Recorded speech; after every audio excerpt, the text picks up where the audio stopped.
Good morning, second graders. Let's have a book chat about the Mixed Up Chameleon. When you come to school on Monday, you will have a test on the Mixed Up Chameleon. I want you ready for it. So let's take a look at this story.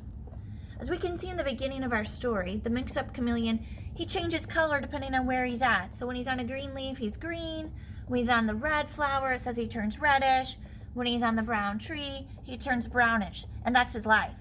So he knows that when he moves from one place to another, he will change colors. We know that when he's green, that means he's warm or he's had something to eat. And if he's turned cold and hungry, then he's going to turn gray and dull. So he changes depending on where he's at, whether he's warm, is full, has had something to eat, or if he's cold or he's hungry, then he's kind of gray and dull. We know that the Mixed Up Chameleon, his diet's made of flies, and it tells us that because it says the chameleon's long and sticky tongue shot out and caught the fly. And then the story even says that was its life. It was not very exciting. So he doesn't feel very good about himself. He feels like, man, I'm kind of boring. All I do is I get up, I move from place to place, I change a few colors, and I eat flies with my tongue. So he was not feeling real great about himself.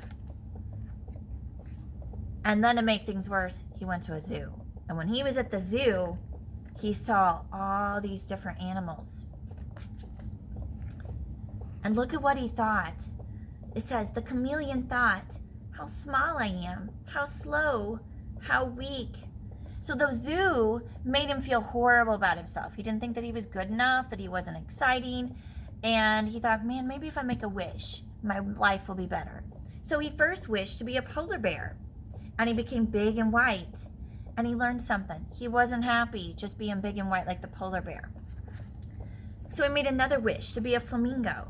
And you'll notice that every time he made a wish to be something, his body starts to change. With the flamingo, he got the wings, he got some legs, but he's still not happy. He wanted to be smart like the fox, and he gets the fox's tail.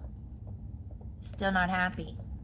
And as this story goes on, here with the fish, his fins, it doesn't matter how many times he made wishes, he always wished to be something else. And notice how crazy his body's getting.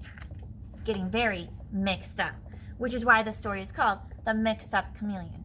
Every time he made a wish, he got some new body part that made him even crazier than before. Here he wants to be like the giraffe. He wants to be able to see far away. He wished he could be like a turtle and be able to hide in his shell. He wants to be strong like that elephant and gets the elephant head now. He wants to be like that seal, gets the flippers. And then he wanted to be people because he saw people at the zoo and he wished, and so when he did that, he got an umbrella like the people were using and a top hat. Now look at the chameleon. He doesn't look anything like himself. And he had wished for all these things because he thought he was boring. And now he's completely mixed up. And to make it worse, a fly starts to fly by. Now we learned at the beginning of our story, the chameleon eats flies and he gets the flies with his tongue. And how's he going to do that? Here's the fly. He doesn't even have his head. He doesn't have his tongue because he's all mixed up. And finally he made a wish that he could be himself. And when he did that, his wish came true and he turned back into the chameleon and he caught the fly. Now there's a lesson to be learned in the Mixed Up Chameleon.